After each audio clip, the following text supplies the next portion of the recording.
Hey guys, जय हिंद। एक बार फिर से आप सभी का स्वागत है आपकी अपनी फैमिली 24/7 सी जोन में। तो आज की जो हमारी क्लास है ये इंग्लिश की क्लास होने वाली है और जिसमें आपको कुछ एरर्स के, कुछ वोकैब के और कुछ यहाँ पे वन वर्ड सब्स्टिट्यूशन आपके लिए इंपॉर्टेंट लाया हूँ, जो कि बार बार आपके एंट्रेंस एग्जाम में पिछले कई बार पूछे जाते हैं और कॉम्पिटिटिव एग्जाम्स में भी पूछे जाते हैं। तो चलिए विदाउट वेस्टिंग टाइम स्टार्ट करते हैं। स्टार्ट करने से पहले मैं आपको ये एक टाइम टेबल बता देता हूँ कि जिसका यहाँ पे आपको कन्फ्यूजन है, अगर किसी भी कोर्स के लिए आप प्रिपेयर कर रहे हो तो वहाँ पे आपकी इंग्लिश आनी है या नहीं आनी है, तो उस वीडियो का लिंक, ये जो आपको दिख रहा है ये वीडियो, इस वीडियो का लिंक आपको डिस्क्रिप्शन बॉक्स में मिल जाएगा। सो वो वीडियो आप वहाँ से देख लीजिए, आपको पता लग जाएगा कि अगर आपको बीए करना है तो कौन कौन सी क्लास करनी है, अगर आपको बीएससी करना है तो कौन कौन सी क्लास करनी है, पूरा डिटेल में वहाँ पर बता रखा है। डिस्क्रिप्शन बॉक्स में फर्स्ट लिंक आपका वहाँ पर दिया होगा। साथ ही साथ आप हमारे टेलीग्राम जो ग्रुप है वहाँ पर भी ज़रूर ज्वाइन करें, सारी अपडेट्स वहाँ पे मिलती रहती है। बाकी जो एलयू की जो भी अपडेट्स आएंगी, ऑफिशियल अपडेट्स जो आएंगी, जो करेक्ट होंगी, वही आपको हम इन्फॉर्म करते रहेंगे। कुछ भी अगर दिक्कत, डाउट, परेशानी है तो आप हमें कमेंट बॉक्स में कमेंट करके भी पूछ सकते हो। और इंस्टाग्राम वगैरह पे भी आप हमें डायरेक्ट मैसेज करके अपनी कोई भी क्वेरी पूछ सकते हो, वहाँ पे भी हम आपका तुरंत रिप्लाई करते हैं। सो गाइज, यहाँ पे फर्स्ट आपके सामने एरर है, if I leave now I will not be able to return back before 9 PM। If I leave now, अगर मैं अभी जाता हूँ तो I will not be able to return back before 9 PM, तो मैं 9 बजे से पहले घर नहीं आ पाऊँगा। तो यहाँ पे देखिए क्या है, आपको ध्यान रखना है, जो आपका ये जो रिटर्न और बैक ये जो साथ में यूज़ हुआ है ना, ये साथ में कभी नहीं यूज़ होगा। ठीक है, क्यों? क्योंकि रिटर्न का मतलब क्या होता है, वापस, और बैक का मतलब वापस। तो दो word having same meaning or same sense cannot be used together। तो रिटर्न और बैक दोनों ही सेम सेंस के हैं, सेम मीनिंग के हैं। What is the need? Superfluous यहाँ पे है, इसलिए हम यहाँ पे क्या लिखेंगे, बैक हटा देंगे, रिटर्न लिख सकते हैं। ठीक है, तो यहाँ पे आपका जो आंसर हो जाएगा रिटर्न बैक, यहाँ पे एरर हो जाएगा। आगे बढ़ते हैं। नेक्स्ट यहाँ पे जो हमारी चीज़ें हैं, क्वेश्चन नंबर 2 आपकी स्क्रीन पर, when I was young I can run faster than Mohan. अब यहाँ पे आपको देखना है कि जो आपका सेंटेंस है वो किस में है, पास्ट में है। पास्ट में का मतलब है कि आपका सेंटेंस में जो भी चीज़ें यूज़ हो रही हैं, मॉडल वर्ब यूज़ हो रहा है, वो भी आपका पास्ट में होना चाहिए। जब आपका लिखा हुआ है कि व्हेन आई वॉज यंग, जब मैं यंग था, I can run faster than Mohan, तो यहाँ पे बोल रहा है कि मैं मोहन से फास्टर दौड़ सकता हूँ। लेकिन इसने क्या बोला, व्हेन आई वॉज यंग, मतलब पास्ट की बात कर रहे हैं ना, वॉज लगाए पास्ट की बात। इसका मतलब ये जो कैन होगा, इसका भी पास्ट फॉर्म यूज़ होगा, तो यहाँ पे क्या यूज़ होगा, कैन की जगह कुड यूज़ होगा। आई होप कि ये चीज़ें आपको समझ में आ रही हैं। कोई भी अगर दिक्कत है तो कमेंट बॉक्स में कमेंट करके आप पूछ सकते हो। नेक्स्ट क्लास जब होगी हमारी तो उसमें हम आपको वो चीज़ें भी समझा दिया करेंगे। थर्ड सेंटेंस आपकी स्क्रीन पर है, हु इन्वेंटेड अमेरिका। अब आपको लग रहा होगा मतलब इसमें क्या दिक्कत है, तो दिक्कत क्या है कि इन्वेंटेड और डिस्कवर्ड में फ़र्क है। इन्वेंट आप उस चीज़ को करते हो, उस पर्टिकुलर गैजेट को इन्वेंट करते हो, बनाते हो, जो गैजेट अभी तक एग्जिस्ट कर ही नहीं रहा है। और डिस्कवर आप उस चीज़ को करते हो जो चीज़ ऑलरेडी यहाँ पे अवेलेबल है बट आपने खोजी है। सपोज़ कोई लैंड है आपके घर के अगल बगल और आपको पता चल गया कि भाई यहाँ पे हम क्रिकेट खेल सकते हैं, तो आपने उस चीज़ को डिस्कवर कर लिया। अब आप अपने फ्रेंड सर्कल में बताओगे कि I have discovered a land where we can play the cricket, but ये नहीं कहोगे कि I have invented the land. Invented आप तब कहोगे जब आप एक मशीन बना दोगे कि भाई अगर आपको जुकाम है या खांसी है तो आप इस मशीन के थ्रू एक दवा ले लीजिए, बस आपका जुकाम खांसी ठीक हो जाएगा। या कोई ऐसा गैजेट बना दोगे फिज़िक्स यूज़ करके, तो वो आपने इन्वेंट किया होगा, तब आप कहोगे कि I invented this gadget with the help of physics.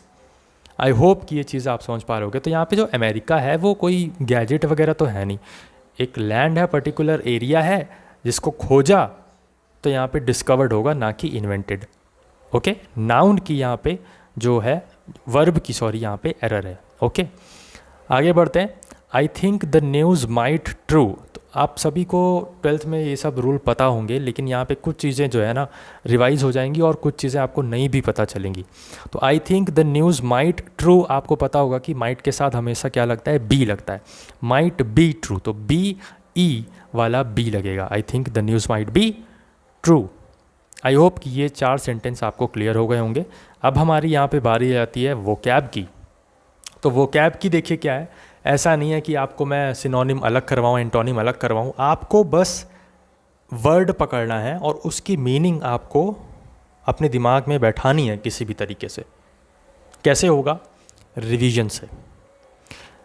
ज़रूरी नहीं है कि आप सिनोनिम्स अलग याद करो, एंटोनिम्स अलग याद करो। जब आप यहाँ पे हर वर्ड को पकड़ के उसकी मीनिंग याद करते हुए चलोगे ना, तो आपका सिनोनिम एंटोनिम आप खुद ही एलिमिनेट कर दोगे कि इसका ये नहीं तो ये होगा। और 3 ऑप्शन ऐसे रहते ही रहते हैं, मैक्सिमम टाइम ऐसा देखा जाता है। अगर बहुत टिपिकल नहीं है पेपर तो 3 ऑप्शन ऐसे रहते ही रहते हैं, जिनका अगर मीनिंग पता है आपको तो फिर चौथा ऑप्शन आप लगा सकते हो बहुत ईजीली।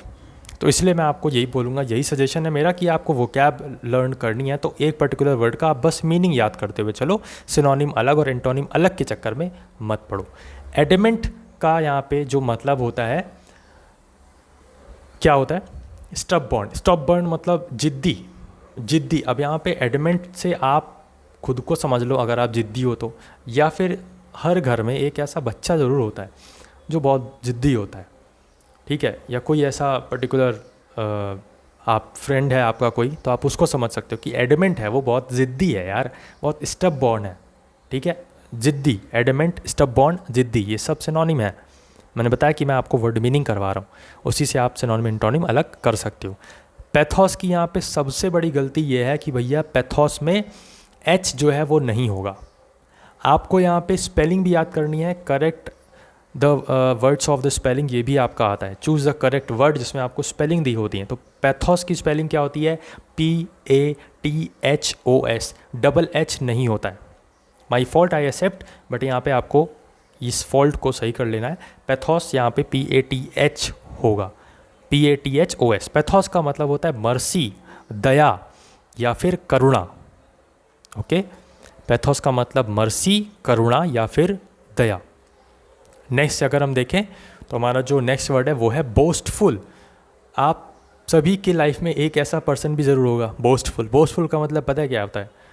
डींगे हाँकने वाला, जो मतलब अपनी वाहवाही करता रहता है कि भाई मैं तो ऐसा कर सकता हूँ, मैं वैसा कर सकता हूँ, मैं ये कर सकता हूँ, मैं वो कर सकता हूँ। जो कि बातें हाँकता है ना, एग्जैगरेट करता है, बात को बढ़ा चढ़ा कर बताता है। बोस्टफुल अपनी डींगे हाँकता है, अपनी बातें करता रहता है, वो होता है बोस्टफुल, ठीक है?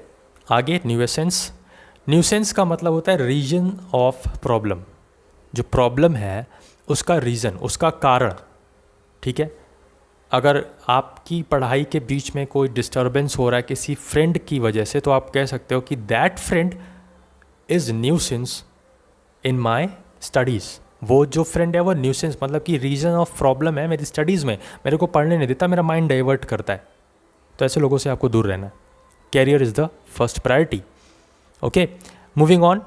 ऑब्सक्योर बार बार पूछा जाता है। ऑब्सक्योर का मतलब होता है ब्लर, धुंधला जब होता है ना, तब यहाँ पे ऑब्सक्योर वर्ड का यूज़ करते हैं। ऑब्सक्योर का मतलब धुंधला या फिर ब्लर। सो अब यहाँ पे आपका जो हमारा है वन वर्ड सब्स्टिट्यूशन। तो the murder of sister, murder of sister को बोलते हैं सोरोसाइड। नेक्स्ट यहाँ पे आ हेटर ऑफ न्यू थिंग्स, जो मतलब बदलाव नहीं चाहता, जो नई चीज़ों को अपोज करता है, उसे क्या बोलते हैं? मिसोनिस्ट। मिसो जो आपका वर्ड है, इसको ये एक रूट वर्ड है। जब आपका हेटर वाला सेंस आएगा ना, तो वहाँ पे मिसो ही यूज़ करना है। मिसो मतलब हेटर और फिलो मतलब लवर, ठीक है? फिलोगाइनिस्ट जो वुमेन से प्यार करता है उसे कहते हैं फिलोगाइनिस्ट। जो वुमेन से हेट करता है उसे कहते हैं मिसोगाइनिस्ट। तो gynist is same in both miso and philo, but the word philo makes you clear that it is the lover, and the word miso will makes you clear that it is the hater. I hope कि आप समझ पा रहे हो कि मिसो का मतलब है हेटर और फिलो का मतलब है लवर, ठीक है? तो ये रूट वर्ड है, आपको याद रखना है, आगे कई बार आपका यहाँ पे काम आएगा। फियर ऑफ स्नेक्स, स्नेक्स का फीवर जिसे होता है उसे क्या बोलते हैं? ओपियोफोबिया। क्या? ओपियोफोबिया। आगे बढ़े। अ ग्रुप ऑफ गर्ल्स, बार बार पूछा जाता है ये, अ group of girls, and I think कि आपके जो 12th का एग्ज़ाम है उसमें भी पूछा गया होगा। ग्रुप ऑफ गर्ल्स मेरा हुआ था तो उसमें पूछा गया था, जब मेरा 2012 में हुआ था इंटर का 2014 में, तब वहाँ पे ये आया था। A group of girls bevy, important है। नेक्स्ट यहाँ पे देखें तो guided by one's sense of duty, तो इसका क्या हो जाएगा, conscientious. Okay, so that's all. अब यहाँ पे मैं आपको एक होमवर्क दे रहा हूँ। इस वन वर्ड सब्सटीट्यूशन का जो आंसर है वो आपको कमेंट करके बताना है। क्या है? Fear of water. वाटर से जिसे डर लगता है, if a person use to get fear from water then what kind of disease it possesses. मतलब उसको उस डर को क्या बोलेंगे? जैसे कि यहाँ पे फियर ऑफ स्नेक्स का बताया, ओपियोफोबिया, ठीक है, तो उस फोबिया का नाम क्या होगा जब किसी पर्टिकुलर पर्सन को वाटर से डर लगता है? कमेंट बॉक्स में कमेंट करके ज़रूर बताइए। बाकी ये क्वेश्चंस कैसे लगे ज़रूर बताइएगा। क्लास का रिव्यू ज़रूर दीजिएगा, क्योंकि वही हमारा मोटिवेशन है और उसी से हमें पता लगता है कि आपको चीज़ें पसंद आ रही हैं, और अगर पसंद आ रही है तो हमको आपके लिए और बेहतर काम करना है और बेहतर तरीके से आपको कंटेंट देना है, जिससे आपको पूरी तरीके से आपके एग्ज़ाम में क्लियर टू कट यहाँ पे सब चीज़ें समझ में आएँ और आप भी अच्छा से एग्ज़ाम यहाँ पे दे पाओ। बहरहाल आज की क्लास में बस इतना ही। कमेंट करके ज़रूर बताइए, कुछ भी दिक्कत परेशानी प्रॉब्लम है, डायरेक्ट हमें इंस्टाग्राम पे मैसेज भी कर सकते हैं, डायरेक्ट यहाँ पे कमेंट भी कर सकते हैं, हर जगह रिप्लाई देते हैं। और टेलीग्राम ग्रुप जरूर ज्वाइन कर लीजिए, वहाँ पे आपको जल्दी तुरंत अपडेट्स मिलते रहते हैं कुछ भी चीज़ों का रिगार्डिंग LU या फिर किसी भी अदर यूनिवर्सिटी का कुछ भी आता है, काउंसलिंग या फिर एग्ज़ाम डेट्स या फिर कुछ भी, सब कुछ अपडेट मिलता रहता है। ट्रू इन्फॉर्मेशन मिलती है, एग्जैक्ट, जो कि आपका यूनिवर्सिटी या कॉलेज से बिलोंग करती है, वो information. So joined us now, and अगर आप चैनल पे नए, चैनल को सब्सक्राइब करके बेल बटन जरूर दबाएं, क्योंकि आने वाले दिनों में आपको यहीं से एडमिशन मिलने वाला है। जय हिंद, जय भारत।